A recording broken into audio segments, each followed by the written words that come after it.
So, thank you so much for waiting. Um, Good afternoon, everyone. Today, I'm going to talk about one of the most interesting dilemmas in reinforcement learning, which is exploration versus exploitation.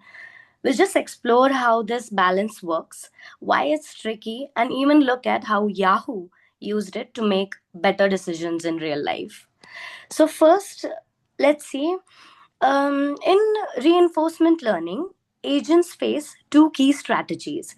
First one is exploration, which is trying something new to gain knowledge. And next is exploitation, which is using what you already know to maximize those rewards. The whole game is about balancing these two, knowledge versus payoff. Now, understanding what is exploration and exploitation. Just a second. Okay.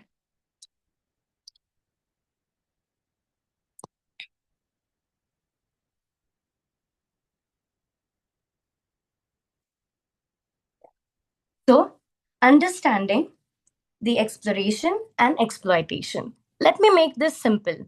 Like, imagine you're hungry and you have this favorite restaurant of yours, and you know the food is amazing there. You order same dish every time, and that's exploitation right there.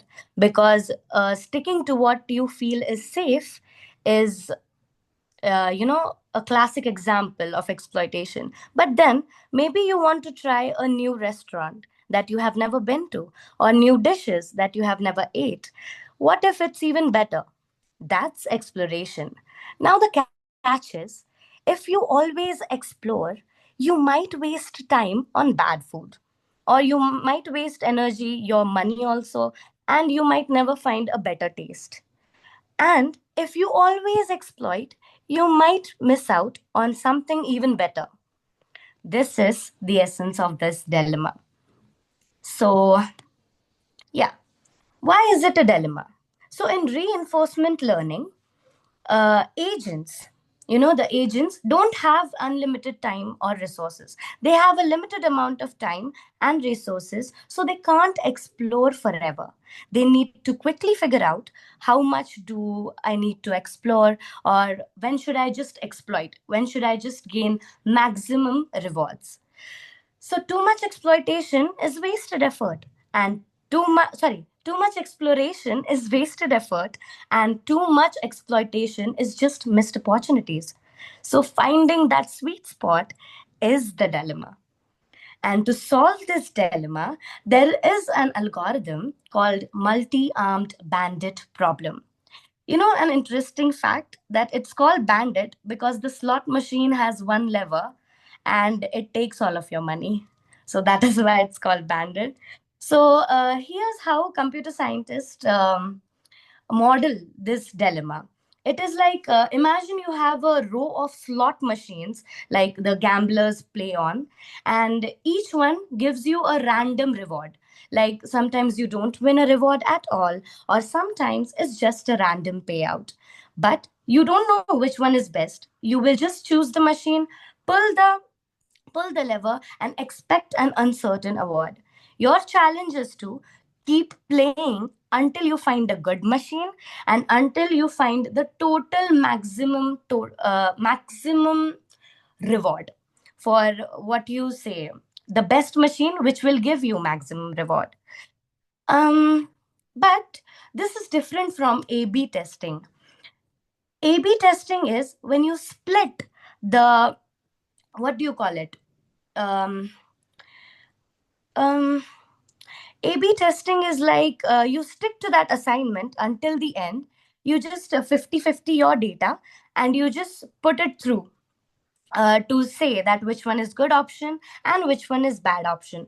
But in multi-armed bandit, the algorithm learns while running. If one option is clearly better, and then it starts giving more options to the user, so fewer people suffer from the bad choices. That's why MAB is more efficient. Now Yahoo ने क्या किया? Yahoo, this CTR, उनको अपना click rate, through rate बढ़ाना था. click-through rate is on their front pages, they wanted to increase their CTR.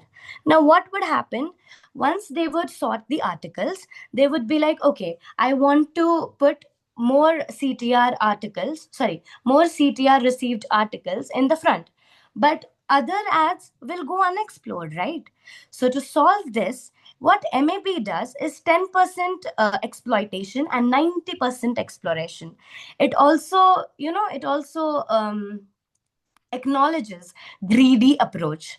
We learned about greedy approach in, I think, data mining or something, where you just dig and dig until you find an optimal solution, right? So that's why MAB is more efficient. Yahoo used the MAB approach to personalize these news article recommendation. Instead of what do you call it, a fixed testing, they adapted this system where they just clicked the headlines and they kept showing the better ones. This also improved the user engagement significantly while still leaving some room for exploitation. So, thus, CTR increased by 12% and user engagement also increased. Also, algorithms. Behind this Yahoo's blunder, the algorithms were used like pehle epsilon greedy with probability E to explore and 1 minus E to exploit. This is what I was talking about. It was 90% exploring and 10% exploiting. So, yeah, that's it. And then this is the mathematics behind this Yahoo case study. And that's how Yahoo fixed their problem of the article running. And they provided this solution to this dilemma. And Yahoo uses MAB only instead of A/B testing for dynamic environments. Future scope is deep reinforcement learnings and bandits for advanced personalization. That's all. Thank you.